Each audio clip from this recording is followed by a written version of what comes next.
Chapter 20. Point 4. New Provisional Member.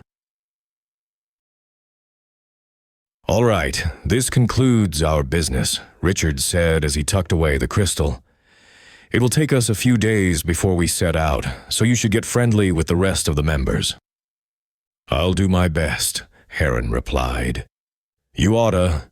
These are people who will protect you, so don't want them to miss anything aimed at you," Richard laughed. "Also, we'll not be going to Tusca directly.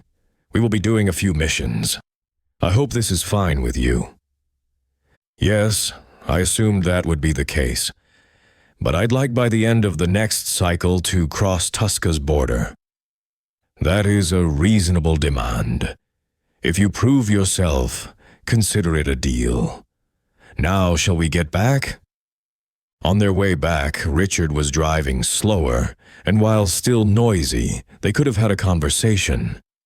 But Heron didn't know what to ask. A lot has happened in the last few days, and he wasn't even acclimated. At one point, Richard broke the silence. "May I ask you how you got your hands on this crystal? Is it related to the person you are tracking down?" "My father Haran gave it to me before abandoning me in that mill. He also told me to get to Tiwaz and seek the Brady family." "Do you know anything about the Bradys?" "No. I only have the pendant and know my father is related to them. Do you know anything, sir?" Richard paused for a bit. "No, nothing comes to mind. I asked only because of mission details. The more you tell me, the better we'll be prepared for whatever is ahead." "If I knew more, I'd share," Heron replied. "I figured," Richard nodded. "Also, Heron, you'll be doing some special training too. I'll speak with Irene. You're not to share this with others. Understood?" I guess that is fine, sir. But may I ask why?" "You are more sensitive to crystals, which is nothing dangerous in itself. But if you were to interact with them during the battle without proper adjusting, you'd become a liability. And I don't want others giving you a hard time because of it. I don't know why it is happening. Last time it was during the trial. I was being healed, I think. I remember only a black void with patterns of faces forming like a wall, trying to talk. I heard only one voice. I haven't spoken to anyone about it. But you are right. I'll be a liability if I don't share these types of occurrences." Richard looked over at Heron and gave a brief smile. "Thank you for sharing. You can trust me. Marcus informed me about the past instances. But in my experience, people who encountered this phenomenon were fine once they acclimated. In the cities, we do it since we are born. We forget what a shock it would be for a villager to use any crystal-powered tool that requires him to be a proxy." "A proxy?" "I figured you lacked knowledge. I'll be filling you in as time goes on. But for starters, a proxy is what we call a crystal user.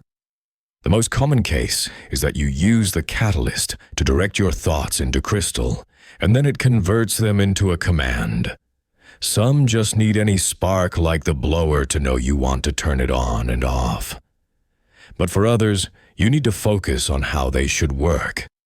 So it takes training to master some of them." "Okay, that makes sense."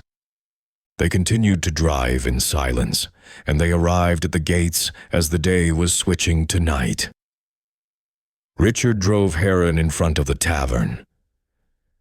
"Do you have spare clothes?" Richard asked. "Yes, I bought some newish clothes when I was returning from Altaria yesterday. This girl, Emilia, mentioned second-hand stores, so I ran into one on my way back." "Well, good. Get all you need washed and I'll reimburse you for the costs. Also, ask the keeper for directions to Jamtara's furnace. We'll be at that pub in 2 hours, and I'd like you to join us." "Thank you, sir," Heron said as he was exiting the Cabrio steamer. "I gladly accept. Then I'll see you tonight." Richard waved and drove off. As he entered his room in Altaria, Richard, still covered in dirt, went over the small wooden desk. The desk was plain-looking and unobtrusive, but at the bottom there was a small hole, one for a small key. He pulled out a necklace with a key, crouched under the desk, and unlocked a hidden compartment. He then pulled out what looked like a small stone tablet with 7 holes on it forming a crystal in shape. All slots were carved in and polished, but one slot was occupied. In the said slot, there was a red crystal with yellow sparks flowing within it.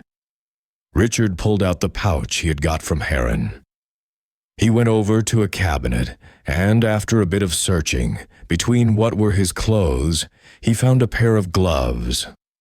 He put the gloves on, and then reached for the blue soul crystal, and placed it in one of the free slots in the tablet. The creators blessed me with luck. Only 5 more to go. He smiled as he put the tablet back into the compartment.